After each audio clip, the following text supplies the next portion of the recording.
नमस्कार शेतकरी मित्रांनो, राज्य शासनाकडून एक काल जी.आर. मंजूर करण्यात आला आणि ज्या जी.आरमध्ये काय होतं की जे काही जून ते ऑक्टोबर 2024 या कालावधीमध्ये अतिवृष्टी व पूर या नैसर्गिक आपत्तीमुळे बाधित होणाऱ्या नागरिकांना विशेष दराने मदत करण्याबाबत, म्हणजे जून ते ऑक्टोबरमध्ये ज्या लोकांचं नुकसान होणार आहे, आता नुकसान म्हणजे इन द सेन्स की 2 दिवसापेक्षा जास्त पाऊस झाला अशा लोकांना राज्य शासनाकडून मदत मिळणार आहे. आता शासन निर्णय काय सांगतोय की जून ते ऑक्टोबर 2024 या चालू पावसाळी हंगामामध्ये कालावधीमध्ये राज्यातील विविध क्षेत्रांमध्ये जिल्ह्यातील अतिवृष्टी व पूर यासारख्या नैसर्गिक आपत्तीमुळे जर नुकसान झालेले असेल तर त्यांना खालील बाबतींमध्ये अनुदान मिळत असते किंवा त्यांना वेगवेगळे देखील त्यांना याच्यातनं अनुदान मिळणार आहे. आता ते अनुदान कसं मिळणार आहे की मदत निधी कसा वितरित होणार आहे की जे काही वाढीव दराने अनुदान होतं. आता 2023मध्ये जो काही जी.आर. आला होता त्याच्यामध्ये त्यांच्याकडून सांगण्यात आलं होतं की कपड्यांसाठी 2500 रुपये, भांड्यांसाठी 2500 रुपये असे देण्यात येत होते.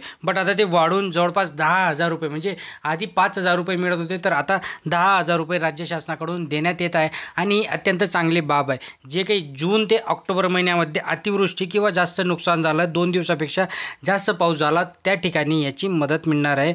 तर यासाठी बघा, मदत यादीत जे व रेशन कार्ड धारक आहेत अशा दुकानदारांपैकी अधिकृत त्यांचे पंचनामे करून त्यांच्याकडे ती माहिती द्यायची आहे. यासाठी होणारा खर्च राज्य शासनाच्या निधीतून जाणार असल्याचे त्यांच्यातनं सांगण्यात येते. जे काही स्थानिक रहिवासी आहेत त्यांचे नाव स्थानिक मतदार यादीत आहे व जे रेशन कार्ड धारक आहेत अशा लोकांसाठी ही 10,000 रुपयाची मदत या राज्य शासनाकडून मिळणार आहे.